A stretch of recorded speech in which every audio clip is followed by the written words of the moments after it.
اللہ الرحمن الرحیم اولم یروا انا جعلنا حرما آمنا ویتخطف الناس من حولهم۔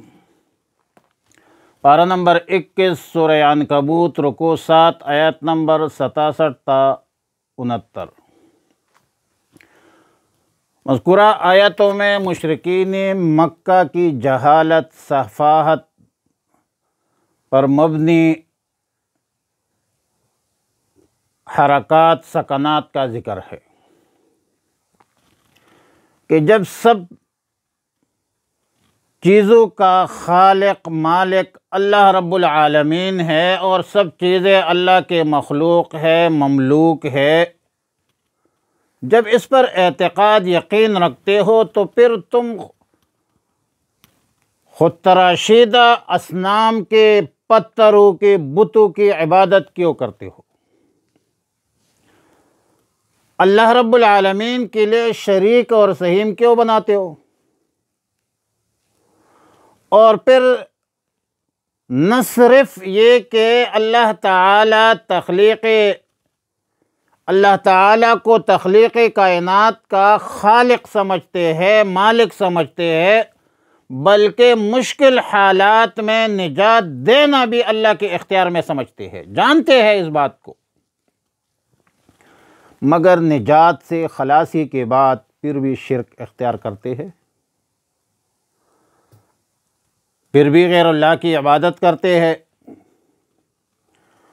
اور نیز ایک اور سوال مشرکین کی طرف سے عذر پیش کیا جاتا ہے، اور وہ ایک عذر پیش کرتے ہیں کہ یا رسول اللہ صلی اللہ علیہ وسلم، ہم آپ کے دین کو حق دین سمجھتے ہیں، درست دین سمجھتے ہیں، لیکن دین اسلام کی پیروی کرنے سے ہمیں اپنے جانوں کا خطرہ ہے، اور ہم اپنے مال و جان، بیوی بچوں کی غیر محفوظ جو ہے وہ محسوس کرتے ہیں، کیونکہ سارا عرب دین اسلام کے مخالف ہے۔ اگر ہم مسلمان ہو جائے تو باقی عرب ہمیں اچک لے جائیں گے، مار ڈالیں گے۔ روان ابن عباس رضی اللہ تعالی عنہما، قذافی روح المعانی۔ تو اس عذر کے جواب میں اللہ تعالیٰ نے جواب دیا، ان کا عذر لغو، باطل، بیہودہ قرار دیا، کیونکہ اہل مکہ کو اللہ تعالیٰ نے بیت اللہ ہی کی وجہ سے بزرگی، شرافت اور عزت دی ہے۔ اہل مکہ کو جو عزت حاصل ہے وہ بیت اللہ ہی کی وجہ سے ہے، اور جو عزت ان کو حاصل ہے بیت اللہ کی وجہ سے، وہ دنیا کی کسی بھی قوم کو حاصل نہیں ہے۔ اللہ تعالیٰ نے مکہ زمین حرم بنایا ہے، اور عرب کے باشندے کافر ہو، مسلم ہو، جس قبیلے سے، جس طبقے سے تعلق رکھتا ہو، حرم پاک کا احترام کرتے ہیں، اور شرعاً تو حرم پاک میں قتل و قتال بھی ناجائز ہے، اور عرب بھی اس میں قتل و قتال ناجائز سمجھتے تھے۔ انسان تو انسان ہے، محترم ہے، مکرم ہے۔ حرم پاک میں تو شکار بھی ممنوع ہے شریعت مطہرہ میں، دین اسلام میں تو حرم پاک کے درختوں کو کاٹنا بھی ممنوع ہے۔ لہذا اہل مکہ کا یہ عذر لنگ ہے، یہ کوئی عذر نہیں ہے۔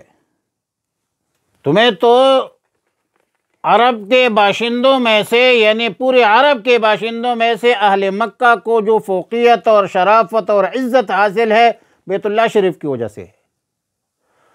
آیت نمبر 68 میں فرمایا کہ اس شخص سے بڑا ظالم کوئی نہیں۔ جو اللہ پر جھوٹ افترا باندھے، اور جب سچی بات ان کے پاس پہنچے جھٹلا دیتے ہیں۔ اور آخر آیت میں فرمایا والذین جاہدوا فینا لنہدینہم سبلنا۔ یاد رکھیں کہ آیات مکی ہے، اور جہاد کا اصل معنی کیا ہے؟ جہاد کا معنی ہے دین میں پیش آنے، دین میں جو رکاوٹیں پیش آتی ہے اس رکاوٹوں کو دور کرنے کا نام جہاد ہے۔ اس رکاوٹوں کو ہٹانے کے لیے اپنی پوری قوت و طاقت استعمال کرنے کا نام جہاد ہے۔ وہ رکاوٹیں خارجی ہو یا داخلی ہو۔ خارجی مطلب کفار کی طرف سے ہو، قتل و قتال ہو، یا داخلی رکاوٹ ہو جو اپنے نفس کو اور آپ کے اپنے نفس میں رجعنا من جہاد الاکبر الی جہاد الاصغر، اپنے نفس کے ساتھ مجاہدہ ہو۔ پھر جہاد بالسیف ہو، جہاد بالقلم ہو، اعلاء کلمت اللہ، دین کی سربلندی کے لیے جدوجہد کا نام جہاد ہے۔ اور یہ دینی اسلام کے مسلمانوں کے ہر فرد پر لازم ہے کہ وہ اعلاء کلمت اللہ کے لیے جدوجہد کرے، کوششیں کرے، دعوت و تبلیغ کے ذریعے، دیگر خانقاہوں کے ذریعے سے، مدارس کے ذریعے سے، یعنی دین کے کسی بھی شعبے کے حوالے سے، اعلاء کلمت اللہ کے حوالے سے جدوجہد کرنے کا نام جہاد ہے۔ آیات تو مکی ہے نا، قتال کے لیے تو بہت ساری آیتیں ہیں، آیات مکی ہے، اس کا تقاضا دینی جدوجہد ہے۔ سیدنا ابو الدرداء رضی اللہ تعالی عنہ سے منقول ہے کہ جب اس نے یہ آیات تلاوت فرمائی تو اس آیات کی ایک تفسیر کی کہ اللہ تعالیٰ کے طرف سے جو علم لوگوں کو دیا گیا ہے، جو لوگ اپنے علم پر عمل کرے، وہ عمل کرنے کا نام وہ جہاد ہے، جہاد بالنفس ہے۔ جو علم آپ نے حاصل کیا اس علم پر عمل کرو، یہ بھی جہاد ہے۔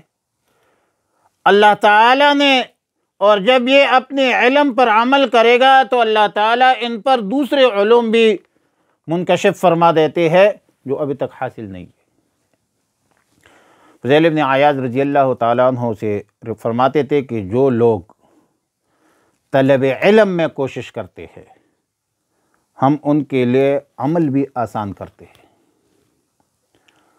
اور ظاہر ہے کہ علم دوسروں تک پہنچانے کا بھی نام ہے، تبلیغ تدریس کا بھی نام ہے، لیکن اس کا جو پہلا تقاضا ہے وہ دین پر والذین جاہدوا فینا لنہدینہم، جو اپنے علم پر خود پہلے عمل کرے تو اللہ رب العالمین اس پر علوم کے خزانے منکشف فرماتے ہیں۔ فرمایا اولم یرو، کیا انہوں نے نہیں دیکھا ہے، انا جعلنا، کہ ہم نے بنایا ہے، حرمن آمنن، حرم امن کی جگہ، ویتخطف الناس، حالانکہ اچک لے جاتے ہیں لوگ، من حولہم، ان کے آس پاس سے، افبالباطل، کیا وہ باطل پر یؤمنون، ایمان لاتے ہیں، وبنعمت اللہ یکفرون، اور اللہ کی نعمت کا انکار کرتے ہیں، ومن اظلم، اور کون ہے اس سے بڑا ظالم، کون ہے،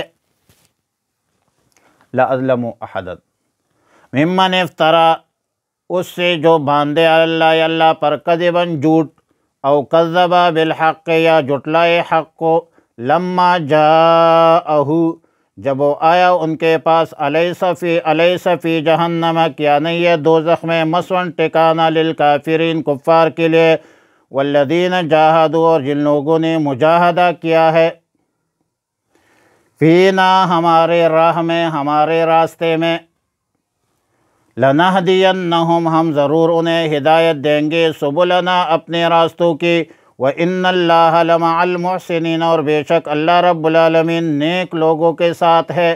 وصلی اللہ علی النبی الامی الکریم وعلی آلہ وصحبہ اجمعین۔